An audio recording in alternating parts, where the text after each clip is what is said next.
400 مليار دولار، هاي مو موازنة دولة عظمى، هاي فاتورة استيراد العراق خلال 4 سنوات.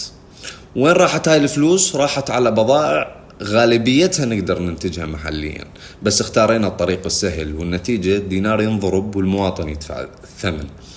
كل ما نفتح باب للاستيراد نفتح وياه باب ثاني لتهريب العملة، نزيف بالدولار وهبوط بثقة الناس بالدينار.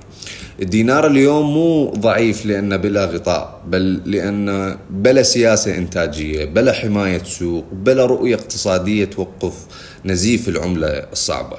الناس تفكر بسعر الصرف، بس المشكلة أعمق، لأنه إذا بقى الدينار مجرد وسيلة لصرف الرواتب وكل شيء نستورده، فهذا مو اقتصاد، هذا اعتماد. وإذا المواطن صار يهرب لشراء الدولار من السوق بدل ما يشتري عملته، فأنت أمام اقتصاد مشلول. ما نحتاج معجزة، نحتاج معادلة بسيطة: المنتج المحلي أولا، والسيادة النقدية قبل كل شيء.